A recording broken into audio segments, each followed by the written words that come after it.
Haleluya. Shalom, selamat pagi semuanya.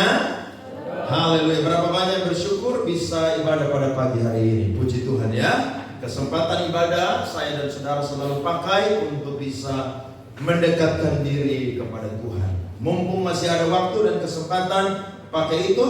Karena orang yang beribadah kepada Allah, Tuhan berkata bahwa jerih lelahnya di dalam Tuhan, persekutuannya di dalam Tuhan tidak akan pernah sia-sia. Baik, mari kita buka Alkitab kita. Pada pagi hari ini saya akan bicara di tema yang pertama dari tema besar, yakni keunggulan murid-murid Yesus Kristus. Nah, bagian yang pertama ini saya akan bicara tentang kamu bukan dari dunia. Coba lihat orang di kiri kanan, tanya, kamu dari dunia atau dari surga? Haleluya. Puji Tuhan. Baik ya, mari kita buka Alkitab kita, Injil Yohanes pasalnya yang ke-15 ayat 18 sampai ayatnya yang ke-21. Kita akan baca firman Tuhan ini berganti-gantian. Saya ayat 18 dan saudara-saudara ayat 19. Nanti kita ketemu sama-sama baca ayat 21. Saya mulai. Dunia membenci Yesus dan murid-muridnya.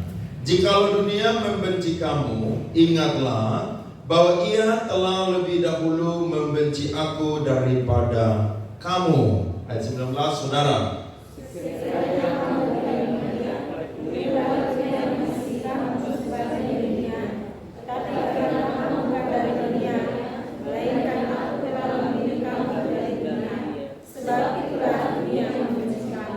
Ingatlah apa yang telah aku katakan kepadamu, seorang hamba tidaklah lebih tinggi daripada tuannya. Jikalau mereka telah menganiaya aku, mereka juga akan menganiaya kamu. Jikalau mereka telah menuruti firman-Ku, mereka juga akan menuruti perkataanmu. Sama-sama. Tetapi semua itu akan mereka lakukan terhadap kamu karena nama-Ku, sebab mereka tidak mengenal Dia yang telah mengutus aku. Tepuk tangan untuk firman Tuhan. Amin, saudara-saudara. Sebelum Yesus ditangkap, Yesus mati, saudara-saudara, maka Yesus ini memberikan pengajaran yang khusus atau istimewa kepada para murid-muridnya. Pengajaran ini bukan pengajaran yang biasa, sebab pengajaran ini adalah nilai-nilai kerajaan sorga. Nah, saudara-saudara, dunia yang dimaksud di sini adalah iblis dan juga para pengikutnya. Sebab ketika Allah menciptakan dunia ini, maka Allah memandang semua yang Tuhan ciptakan itu baik. Tetapi ketika iblis jatuh dalam dosa, maka iblis dilemparkan ke dalam dunia, sehingga iblislah yang menjadi penguasa dunia. Dan semua yang buruk yang ada di dunia bukan produk dari surga, tapi itu adalah produk daripada iblis. 1 Yohanes 5 ayat 19 berkata, kita tahu bahwa kita berasal dari Allah dan seluruh dunia berada di bawah kuasa si jahat. Makanya saya dan saudara tidak boleh cinta dunia, sebab dunia ini telah dikuasai, dunia ini telah dikendalikan oleh iblis. Salah satu bujukan rayuan dari iblis kepada Tuhan Yesus ketika Tuhan Yesus selesai berkuasa, dia berkata bahwa engkau lihatlah dunia ini.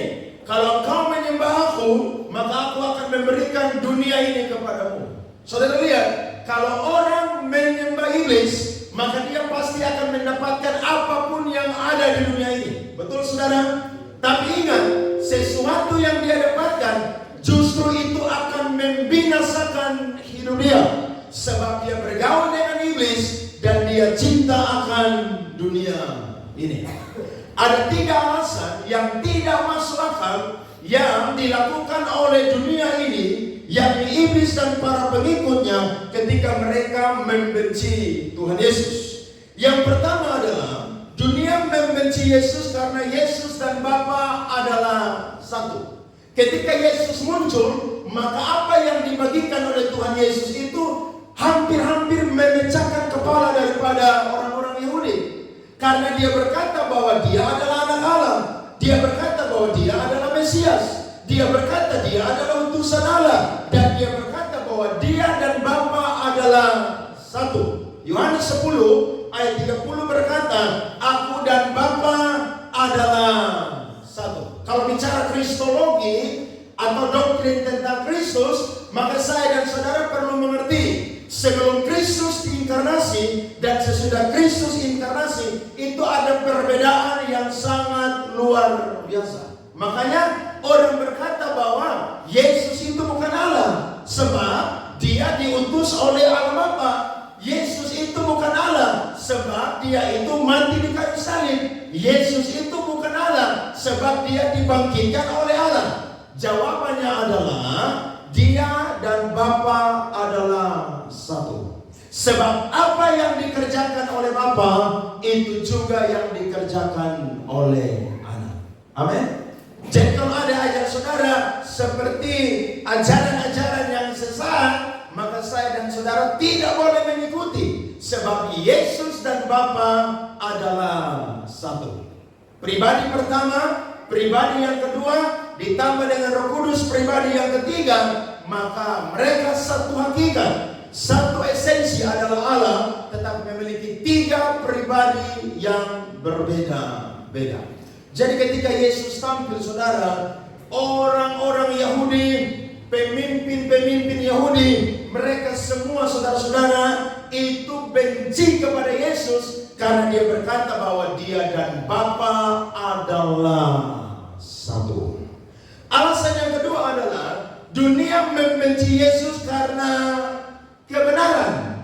Yesus hadir saudara untuk menggenapi hukum Taurat. Sedangkan orang-orang Yahudi mereka mempertahankan hukum Taurat. Padahal Alkitab berkata tanpa adanya hukum Taurat dosa itu tidak akan pernah diperhitungkan. Tetapi juga ketika Injil diberitakan maka justru dosa itu pun juga ditelanjangi. Lihat ayat 22 dari Yohanes pasal 15. Firman Tuhan berkata tadi, sekiranya aku tidak datang dan tidak berkata-kata kepada mereka, mereka tentu tidak berdosa. Tetapi sekarang mereka tidak mempunyai dalih bagi dosa mereka. Karena Yesus beritakan Injil, maka dosa mereka ditelanjangi. Yang ketiga, alasannya adalah dunia membenci Yesus karena iri atau dengki. Kenapa mereka iri atau dengki? Karena ketika Yesus tampil, ada begitu banyak orang yang menjadi pengikutnya. Sampai-sampai Pilatus saja tahu betul bahwa orang-orang Yahudi itu mereka iri kepada Tuhan Yesus Kristus. Markus 15 ayat 9 sampai 10 Alkitab mencatat. Pilatus menjawab mereka dan bertanya, apakah kamu menghendaki supaya kubebaskan raja orang Yahudi ini? Ia memang mengetahui bahwa apa saudara-saudara? Imam-imam kepala telah menyerahkan Yesus karena apa? Dengki. Lihat loh, Yesus dibenci bukan karena mereka suka akan perbuatan-perbuatan Yesus, tapi mereka iri atau dengki. Sampai-sampai Pilatus orang fasik saja tahu bahwa imam-imam kepala itu dengki kepada Tuhan Yesus Kristus. Jadi apa yang dialami oleh Tuhan Yesus, maka saya dan saudara pun juga harus siap-siap untuk mengalaminya. Ada amin? Sebab firman Tuhan tadi berkata, jikalau dunia membenci kamu, ingatlah bahwa ia telah lebih dahulu apa? Membenci aku daripada kamu. Jadi kalau kita iri Tuhan terus orang benci kita, dunia benci kita, itu sesuatu yang alkitabiah. Jadi saudara jangan merasa, aduh kenapa saya iring Tuhan kok model begini. Dulu saya belum iring Tuhan, semua orang suka saya. Saya gosip sama-sama mereka. Saya suka kumpul-kumpul sama mereka, mereka suka. Ya, saya tidak ibadah, mereka senang. Saya tidak pernah berdoa, mereka suka. Saya tidak pernah baca Alkitab, mereka senang. Tapi ketika saya mulai dekatkan diri dengan Allah, justru saya semakin dibenci dan punya banyak musuh. Tetapi ada kabar baik yang Tuhan sudah bocorkan kepada kita. Kalau Yesus saja dibenci, maka saya dan saudara pun juga harus siap terima konsekuensi, harus dibenci. Amin. Sebab Yesus bilang tadi apa? Seorang hamba tidak lebih tinggi daripada siapa? Tuhannya. Jadi kalau Yesus sudah dibenci, maka saya dan saudara pun juga pasti akan dibenci. Benci saudara karena saudara itu apa? Hidup dalam Tuhan. Benci bukan sembarangan. Benci karena saya dan saudara mengenal Allah dan mau hidup bagi Allah. Saya coba mencatat kata membenci dalam teks ini saudara menggunakan kata kerja Yunani miseo. Miseo artinya saudara membenci dengan penuh kebencian. Terutama saudara membenci sampai mau melakukan yang namanya penganiayaan. Nah, kata miseo ini saudara diambil dari kata Ibrani, kurang lebih ada 3 kata. Yang pertama itu ta'af, yang kedua itu satam, dan yang ketiga itu sane. Ta'af saudara artinya adalah kata ini menunjukkan permusuhan yang hebat, perasaan antipati yang berkepanjangan dan sering disertai niat jahat. Saudara pernah ingat kisah saudara-saudara di dalam Alkitab tentang seseorang yang membunuh adiknya, namanya adalah Kain. Kain benci kepada Habel. Kenapa? Karena korban persembahan Habel justru itu yang dikenan oleh Allah.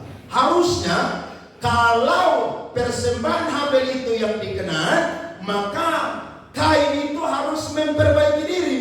Sebab yang salah itu adalah Kain, bukan Habel yang salah.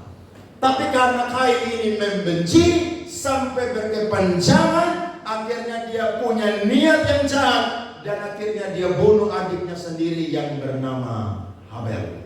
Yang kedua saudara, satam. Kata ini menunjukkan dendam kepada orang yang diberkati. Jadi kalau saudara cinta Tuhan, iring Tuhan, kemudian diberkati, hati-hati. Banyak yang benci saudara. Ingat, rumput tetangga kadang-kadang lebih baik, lebih hijau daripada rumput kita. Tapi belum tentu rumput tetangga itu rumput asli. Bisa saja itu rumput sintetis. Betul? Nah, kalau saya dan saudara jadi orang Kristen, ketika kita diberkati, saudara hati-hati.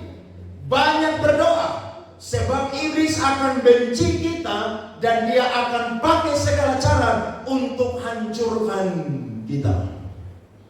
Sebentar saudara punya usaha mulai macet lah.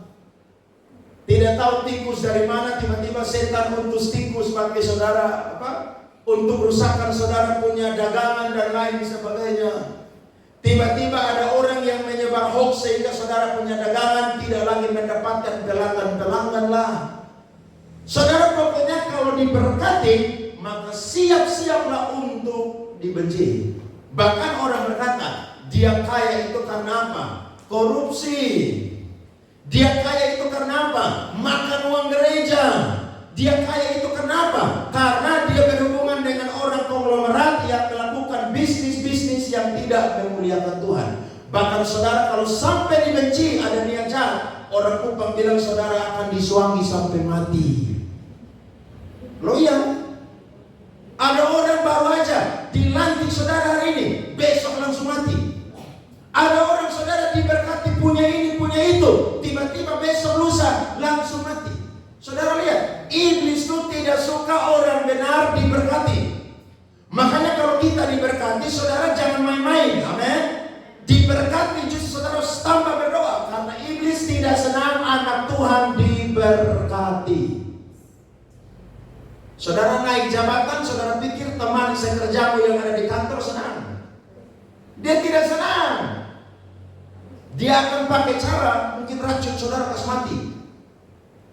Saudara pikir saudara sukses, tetangga itu senang. Tetangga tidak senang. Jadi iblis itu akan benci kita dengan banyak cara. Salah satunya adalah Satan. Ketika kita diberkati, maka iblis akan benci kita. Nah, kasus ini saudara sama seperti kasus Esau dan Yakub. Waktu Yakub diberkati, saudara, Esau itu marah sekali. Kenapa? Karena Yakub mencuri hak kesulungannya. Maka Esau berkata, sebentar lagi ayahku akan mati, maka aku akan bunuh adikku. Saking gara-garanya benci, dia pasang niat jahat untuk mau menyelesaikan Yakub. Dan yang ketiga adalah Sameh.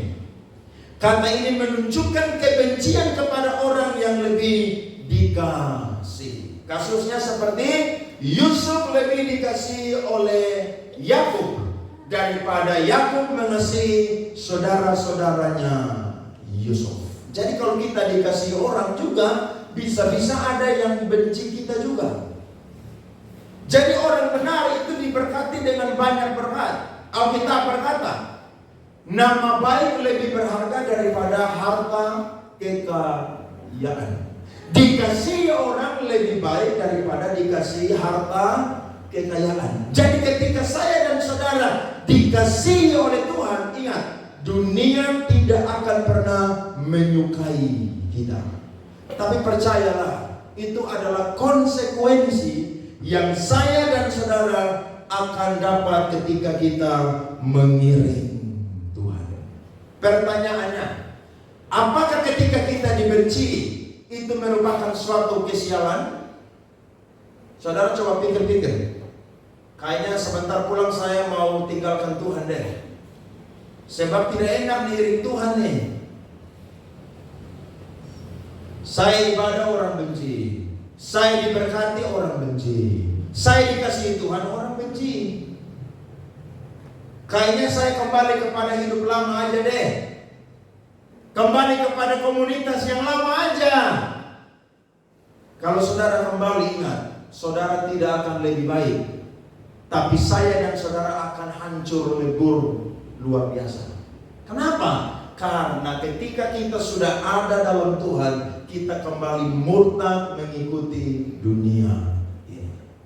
Tapi Yesus memberikan saudara firman Tuhan untuk kita, bahwa ketika kita ada di dalam Tuhan, maka saya dan saudara siap-siap untuk dibenci. Tapi ini suatu kebahagiaan. Makanya orang benar, anak-anak Tuhan, keunggulannya adalah dia tidak berasal dari dunia ini. Yesus catat dalam Matius pasal 5 ayat 10 sampai 12. Perhatikan firman Tuhan ini. Alkitab berkata, berbahagialah orang yang dianiaya oleh sebab kebenaran, karena mereka lah yang mempunyai apa? Kerajaan surga. Saudara dan saya belum sampai dianiaya karena kebenaran kan? Baru diomongin kan? Baru difitnah kan? Baru dijelek-jelekan kan? Belum sampai di aniaya. Saya jadi pendeta aja udah 7 tahun setengah. Belum pernah ada orang tampar saya pipi. Belum pernah. Tapi karena Injil, kalau ada orang yang tampar saya sorong kanan. Kalau dia tampar kiri saya kasih kanan. Kalau tampar kanan saya kasih kiri. Tapi kalau saya lagi duduk-duduk dan kamu tampar, maka perang dunia akan terjadi itu. Konteks di sini bicara tentang saya dan saudara ketika memegang kebenaran dan kita dianiaya, kita berkata berbahagia. Berbahagia. Bahasa Yunani adalah makarios. Bersuka citalah.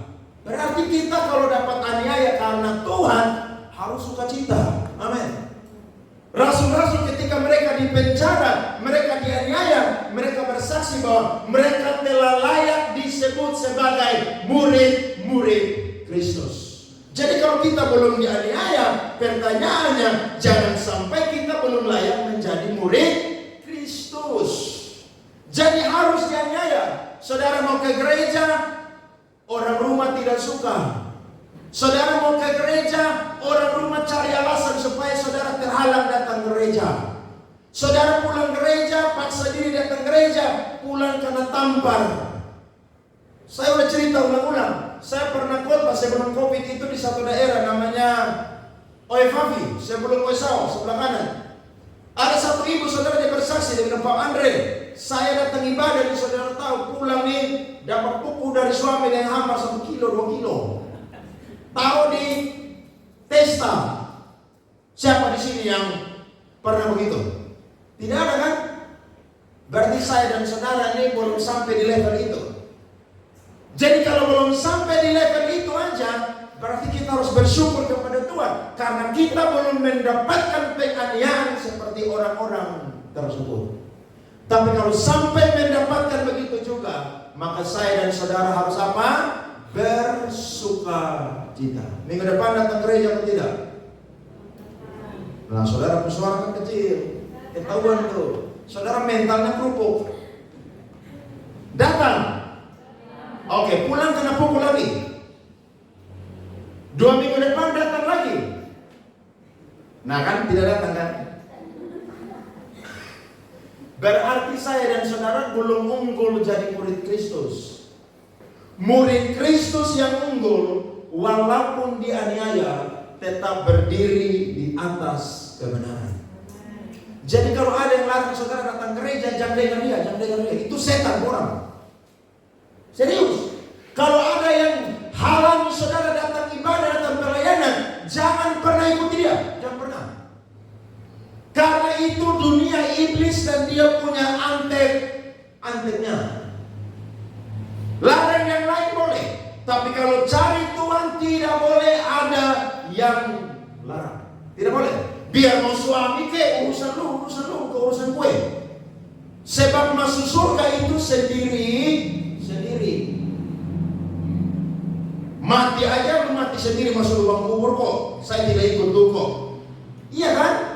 Jadi kalau saya dan saudara iring Tuhan harus radikal, militan. Ada yang larang saudara beribadah, saudara bilang seperti Petrus. Jadi sekarang kita lebih taat kepada Allah atau lebih taat kepada manusia? Terus dia bilang, lu bilang apa? Saudara bilang, lu mau apa juga? Lu iya. Saudara kalau untuk kebenaran lawan. Amin. Jangan takut. Loh, saudara mati hari ini, Tuhan datang, hidup kembali. Loh iya dong. Saudara mau takut buat apa? Tak usah takut. Kalau cinta Tuhan, iring Tuhan harus dianiaya. Itu mutlak. Walaupun saudara sendiri, mereka berapa banyak pun juga, harus tetap yang namanya berbahagia, bersuka cita. Kemudian ayat yang ke-11, berbahagialah kamu jika karena aku kamu dicela dan dianiaya dan kepadamu difitnahkan segala yang apa? Jahat. Yang ketiga, bersuka cita dan bergembiralah karena upahmu besar di mana? Surga. Sebab demikian juga telah dianiaya nabi-nabi yang apa? Sebelum kamu. Lihat tuh Tuhan bilang upahmu besar di surga.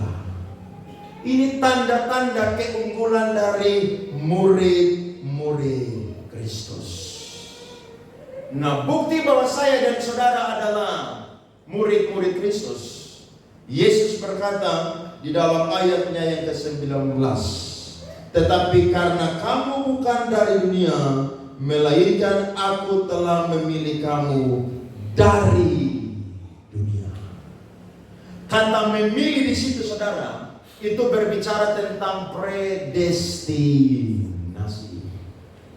Sebelum dunia ini dijadikan, sebelum saya dan saudara itu dilahirkan, Allah telah menetapkan sebagian orang yang di saya dan saudara itu ditentukan atau dipilih untuk diselamatkan. Saya tidak bisa bahas panjang karena ini pelajaran di sekolah teologi. Mabok kalau belajar ini saudara, mabok saudara.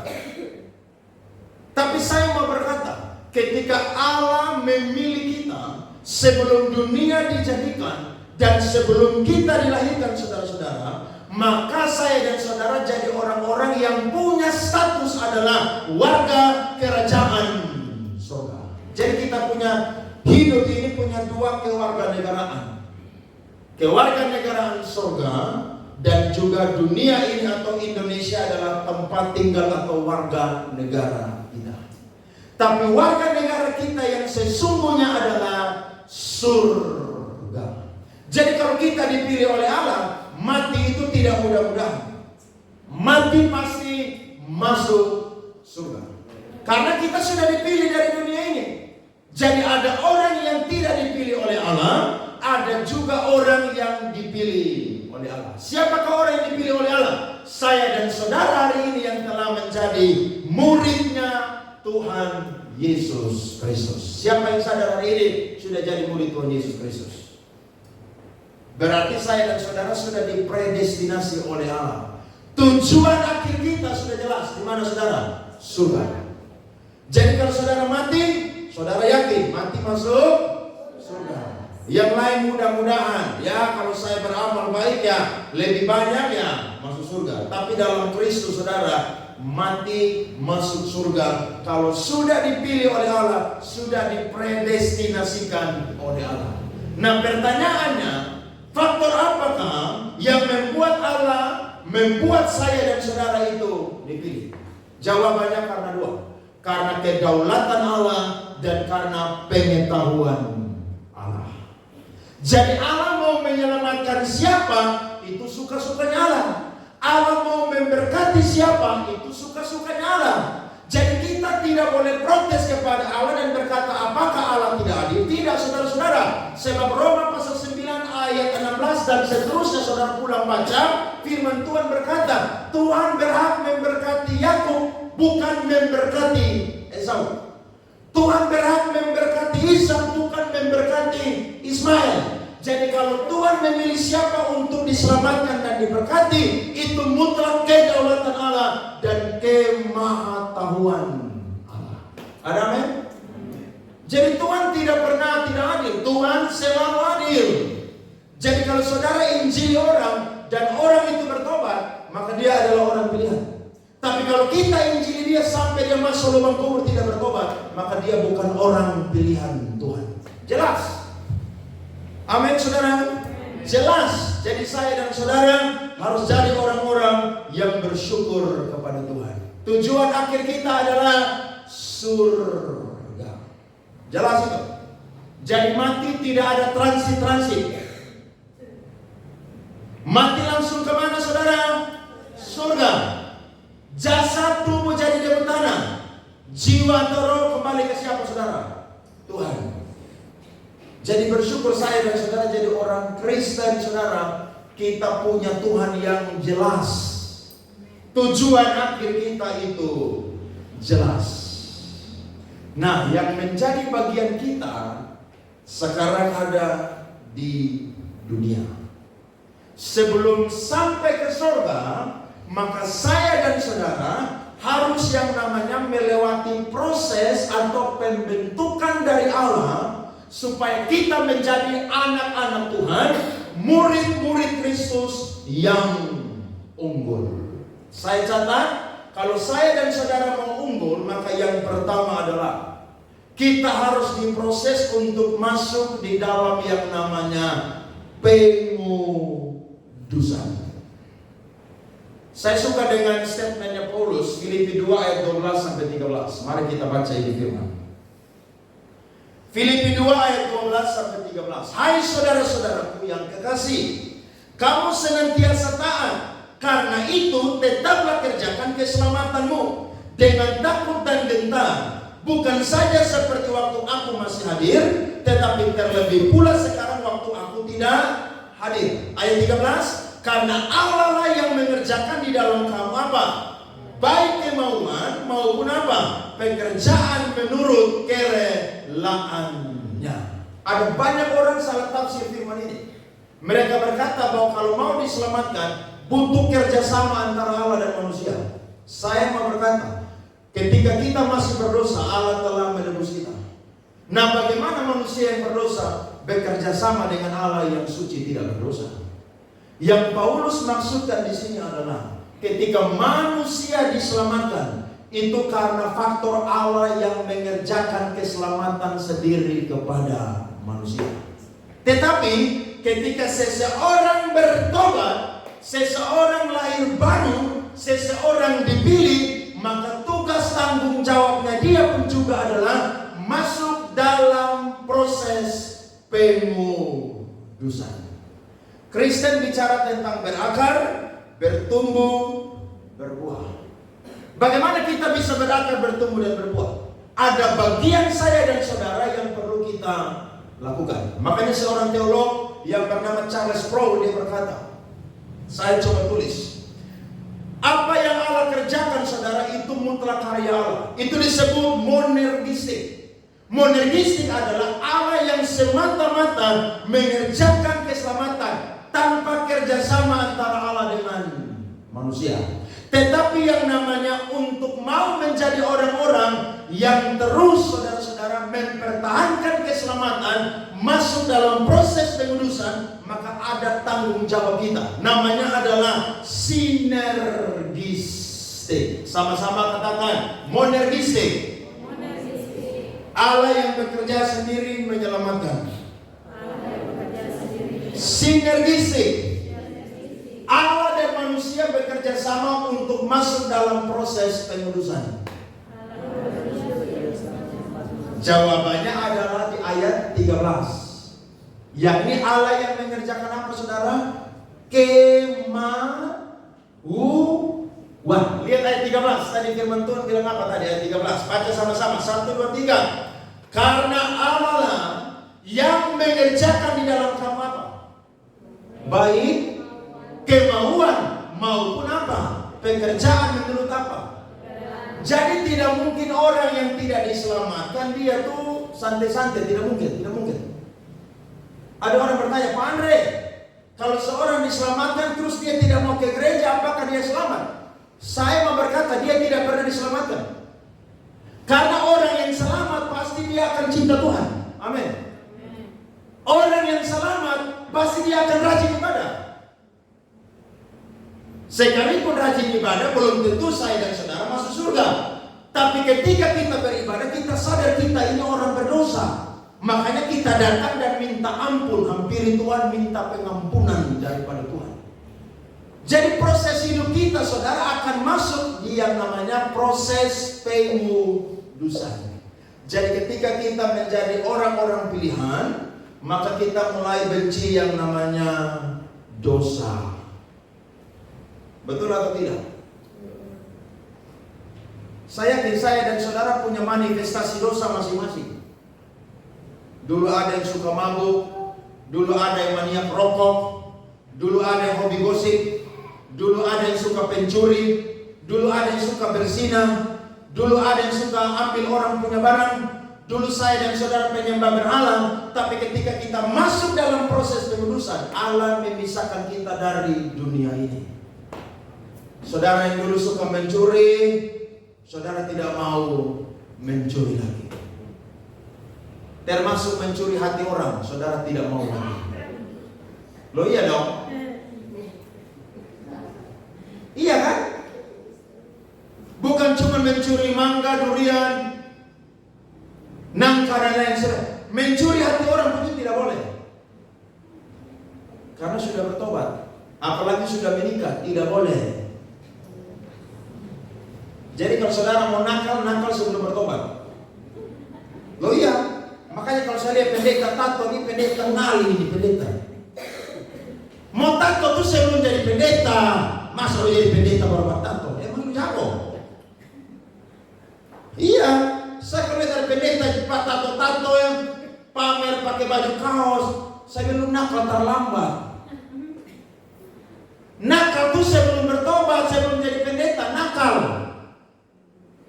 Udah jadi pendeta belajar nakal. Terlambat lu bos.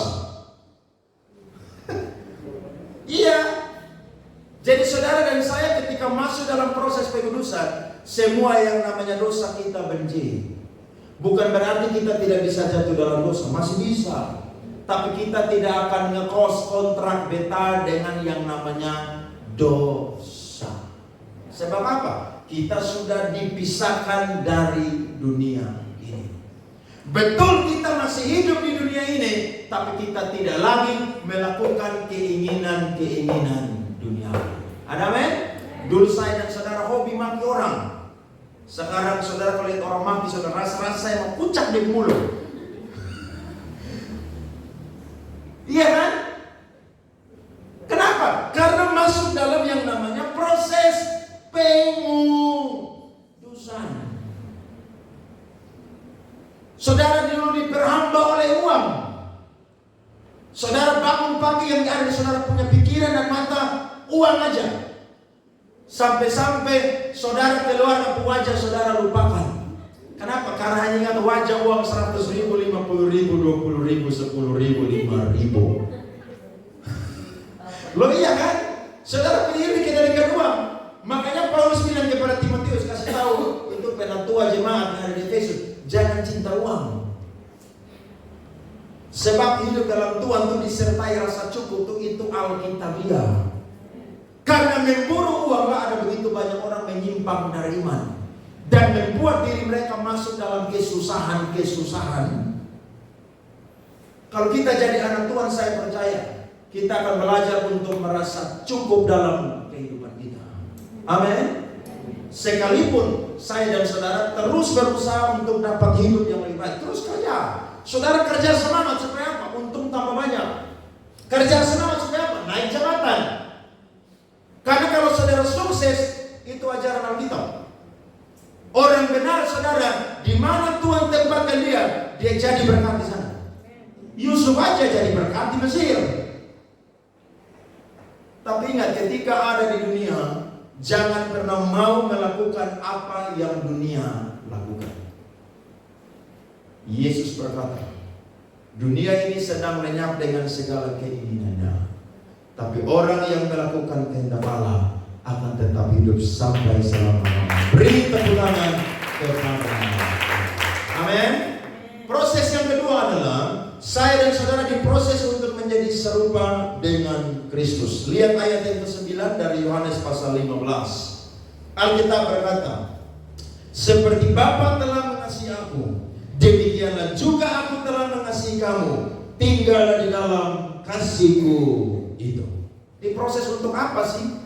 Diproses untuk saya dan saudara hidup saling mengasihi. Pemazmur berkata, kalau ada unity, ada kesatuan, maka berkat Allah akan dicurahkan. Seperti embun di Gunung Hermon, itu Tuhan pindahkan ke Gunung Sion. Seperti minyak yang mengalir dari kepalanya Harun turun ke janggut sampai ke jubah, demikianlah Tuhan berkenan akan saling mengasihi satu dengan yang lain. Orang dunia aja berkata, satu kawan terlalu sedikit, 1.000 musuh terlalu banyak.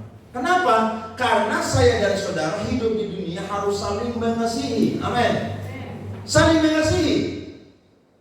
Kalau kita hidup berkeluarga, saling mengasihi. Kakak tolong adik, adik tolong kakak.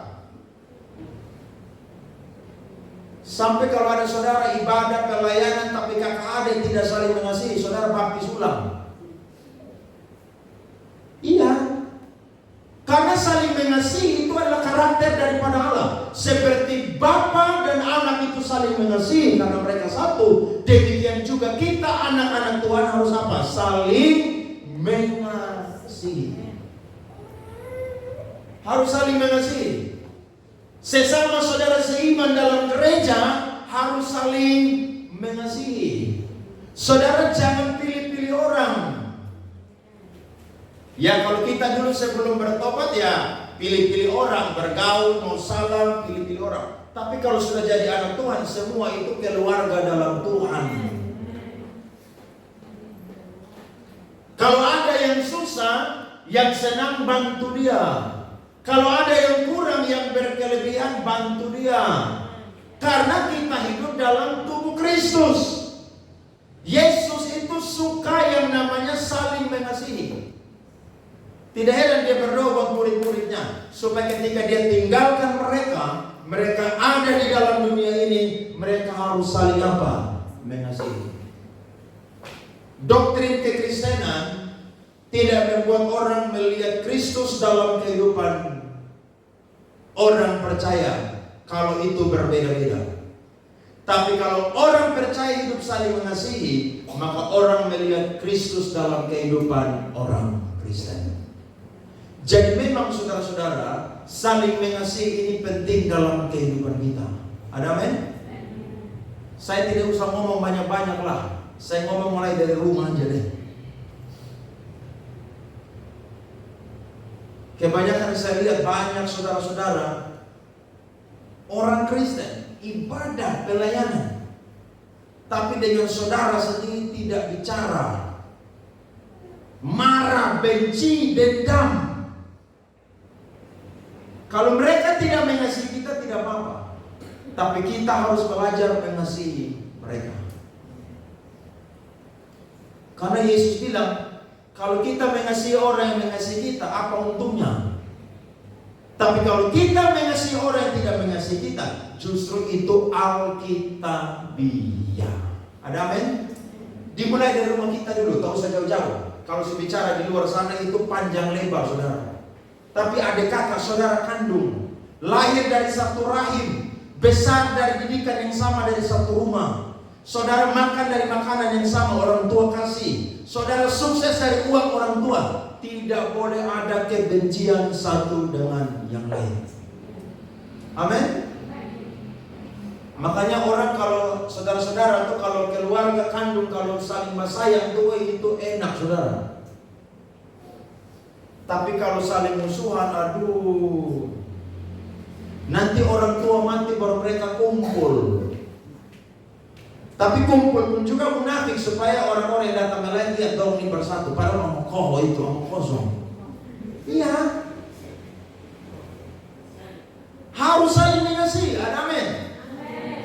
Kalau saudara diberkati, bantu saudaramu yang mungkin lagi kurang. Karena hidup ini ibarat seperti roda. Hari ini saudara ada di atas, besok saudara ada di bawah. Hari ini saudara ada di bawah, besok saudara akan ada di atas.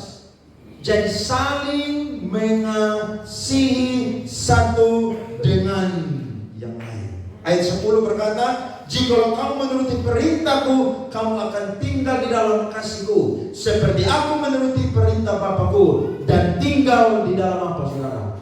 Kasihnya. Berangkat lebih jauh datang di gereja. Semua yang ada di dalam gereja harus saling mengasihi. Amin.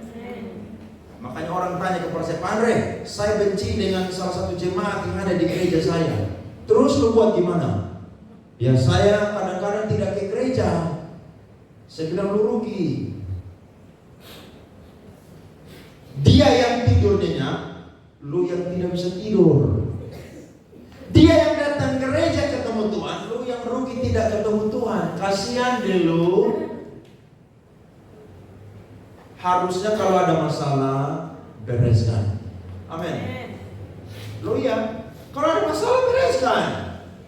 Caranya ada, pakai cara Yesus. Banyak sekali dalam Alkitab, cara Yesus bijaksana sekali menyelesaikan masalah. Bereskan 4 mata, bereskan 6 mata, bereskan banyak mata. Saudara yang lebih rohani, nasihat dia yang mungkin kurang rohani. Masalah selesai. Jadi gereja itu tempat di mana ada damai sejahtera. Jangan sampai gereja tempat orang berperang di sana, tidak boleh. Tidak boleh. Terus saya bilang, kalau lu tidak ke gereja terus rugi atau tidak? Ya rugi sih, ya udah. Jawabannya kalau lu tidak suka dengan dia, pamit dengan gembala, pindah gereja, selesai. Iya kan? Daripada kamu tidak ke gereja, kamu yang rugi. Nanti kamu pindah gereja lagi. Kalau ada masalah yang kamu tidak senang, pindah gereja lagi. Sampai Tuhan datang, kamu pindah gereja terus. Terakhir nanti kamu pas mati tidak datang gereja, orang bingung, pendeta siapa yang mau kubur. Satu datang sudah, kok dia gereja di loh, dia itu gereja di saya. Ada siapa? GJJ, Gereja Jalan-Jalan. Padahal kita berkata, besi menajamkan besi, manusia menajamkan sesama. Jadi kalau ada kelas-kelas itu biasa. Amin. Biasa aja. Tak usah lebih-lebih, biasa aja. Namanya hidup dalam persekutuan komunitas itu ada gesekan. Itu pasti. Kita yang pendeta aja kalau sidang, angkat kursi saling lempar-lempar pendeta. Kamu pendeta bodoh pendeta.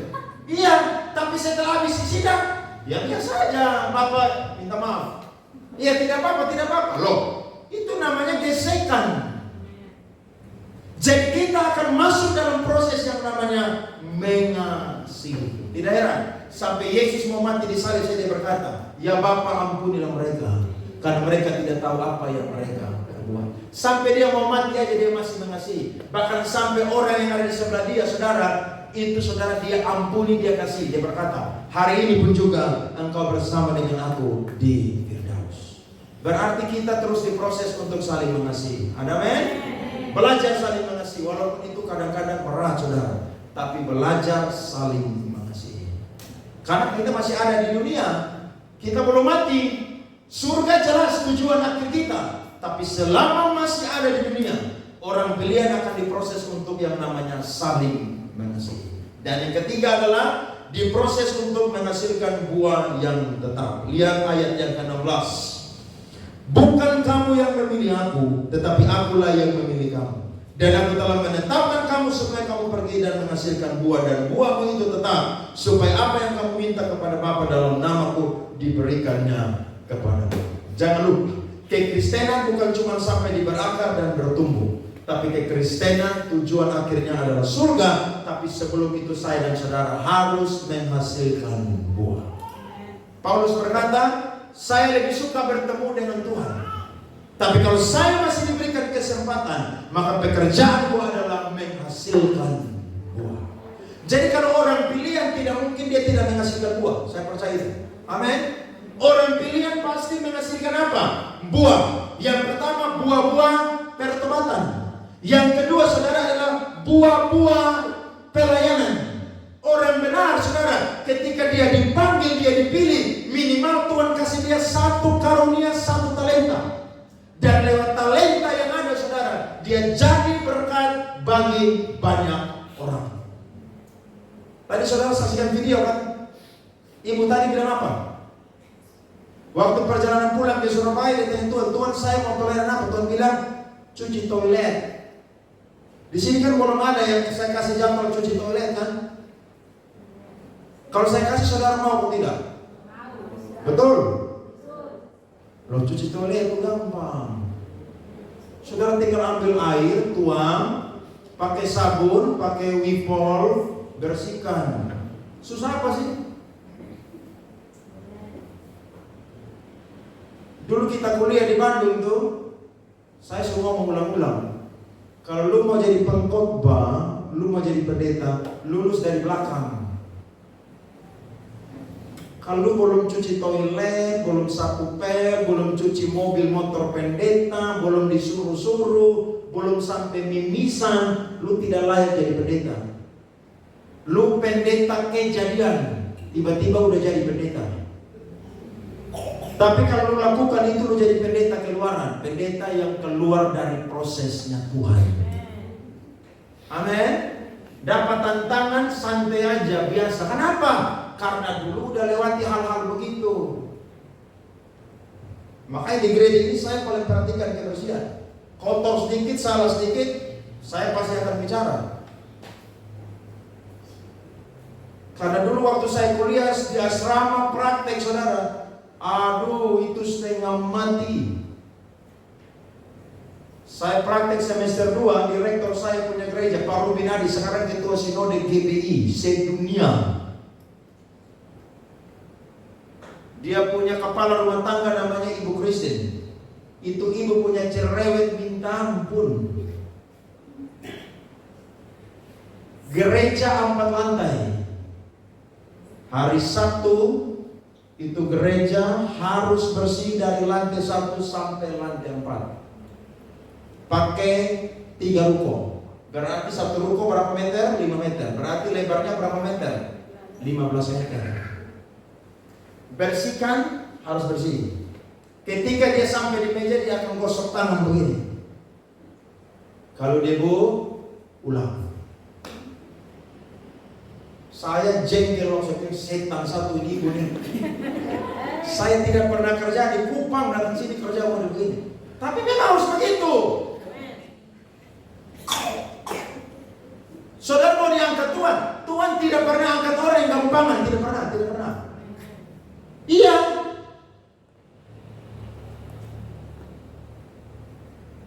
Hari Senin itu hari libur. Tapi habis ibadah, malam saudara itu kerja rodi lagi dari lantai 1 sampai lantai 4. Kenapa? Ibadah udah selesai. Senin libur pendeta, sekretariat libur. Tapi dia akan sampai hari Senin pagi jam 8 cek lantai 1 sampai lantai 4. Kalau masih kotor, kamu tidak boleh kemana-mana. Loh, kita masih satu paling takut kalau telepon ini pendeta atau rektor, saudara, paling takut kita. Wah, itu bahaya saudara bisa di sekolah kadang-kadang skripsi tidak bisa lulus. Nah, siapa yang mau tahan kuliah lama-lama di kampus model begini? Saya salah saudara kuliah pendeta. Jadi seperti Ade dan Merlin kuliah model begini tidak seram, mereka proses ini tidak ada apa-apa. Iya serius, karena mereka tidak pernah rasa hidup dia selama. Kadang ada teman saudara yang tidak suka dengan kita, dia buang air dia tidak mau siram. Dia tahu besok kita yang jadwal cuci WC. Pagi kita bangun sudah ada kotoran di sana, ya cuci. Iya, harus begitu. Tapi memang itu proses, saudara. Kenapa? Karena saya dan saudara, kalau mau menghasilkan buah, mulailah dari hal-hal yang kecil. Bahkan hal-hal yang tersembunyi sekalipun, itu Tuhan sangat menyukai. Jadi kalau saudara angkat kain, lap kaca gereja, saudara bersihkan alat musik, saudara pel ini ruangan bersih, itu pelayanan saudara-saudara. Hasilkan buah tuh seperti demikian. Tak usah pikir yang terlalu tinggi-tinggi, tidak usah. Saudara berkata, saya hanya mau jadi pelayan yang tampil di depan altar aja. Loh, kalau kamu bisa silakan. Tapi kan kamu tidak bisa, main musik tidak bisa, tepuk tangan aja tidak sesuai ketukan. Mau main musik gimana? Tidak bisa. Nyanyi suara kiri berat, ya tidak bisa jadi singer juga. Apa yang kamu bisa jadi? Ya sudahlah, kamu kan suka senyum kan, asir aja terima tamu. Pelayanan. Kamu kan tidak bisa buat apa-apa nih, tapi kamu rajin orangnya di rumah. Ya sudah, kamu jadi apa? Koster, suka bersihkan gereja, bersihkan toilet. Itu pelayanan, menghasilkan buah. Tidak ada di antara kita yang tidak bisa menghasilkan buah. Semua kita bisa menghasilkan buah dengan cara kita masing-masing. Jadi sebelum masuk surga, hasilkanlah buah. Dan pastikan buah itu buah yang tetap. Sampai saudara mati, orang datang melayat saudara, orang bilang, dia pelayan Tuhan yang setia. Itu menghasilkan buah yang tetap. Jangan datang, pelayan Tuhan yang murtad. Kasihan kan saudara kan? Iya, harus ada bilang, pelayan Tuhan yang setia. Sampai akhir, dia masih setia melayani Tuhan. Jadi orang pilihan Tuhan tidak bersantai-santai. Orang pilihan Tuhan selalu masuk dalam yang namanya proses. Proses pengudusan, proses saling mengasihi, dan proses menghasilkan buah. Termasuk gereja di tempat ini juga. Hari ini saudara lihat masih biasa, tapi percayalah kalau tiba kairosnya Tuhan akan pakai kita menghasilkan banyak gereja, banyak anak-anak rohani. Satu tujuan untuk kemuliaan nama Tuhan. Tuhan berkati kita semua. Amin buat kebenaran firman Tuhan. Mari bangkit berdiri saudara-saudara.